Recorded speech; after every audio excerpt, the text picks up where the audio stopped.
A century-old flavor reimagined for a new era. We have taken the aromatic spice-heavy masala of India's lost heritage bakeries and tucked it into a golden handcrafted bread pocket. It's a colonial classic redesigned for the modern crunch. For the stuffing, heat 3 tablespoons of oil. Splatter a sprig of curry leaves. Then add the finely sliced onions. Set the flame on low.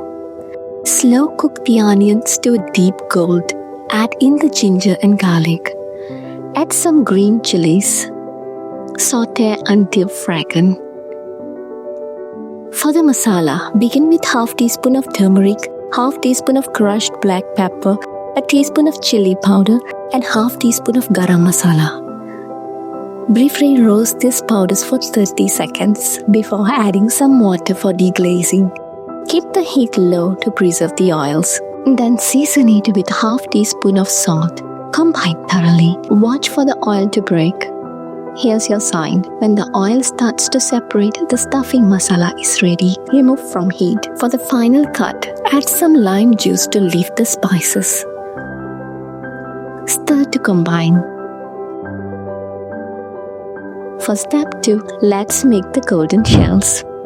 To make precision circles, use a tiffin box to carve the vessels. My mother used to do this all the time. Carving flawless rounds with the sharp metal ream. Repeat this carving for all 12 slices of bread. For the binder, we need 2 large eggs. Whisk them into a smooth wash. Place 2 circles together and seal the edges first with the egg wash. Then proceed to coat the rest of the bread. Coat the circles well with breadcrumbs.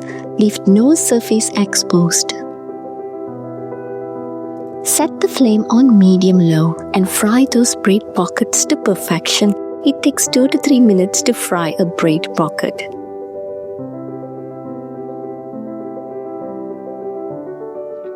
Rest the bread pocket on a wire rack. Allow the excess oil drain to preserve the crunch. Here comes step 3, final assemble of the golden pocket. Use a bread knife and divide it into 2 perfect bread pockets. You can see how well the pockets have formed. Place a small piece of lettuce inside the pocket. Add half teaspoon to a teaspoon of stuffing. Smear it evenly and deep into the pocket. Then add half-boiled egg in. These egg pockets are perfect companion for festive tables or sun-drenched picnics. It could also serve as the perfect mess-free treat for kids. Add a pinch of black salt and chili powder for a top-notch flavor. Tell me, could you say no? Preserve the craft one frame at a time. Subscribe to continue this journey into the heart of traditional flavors.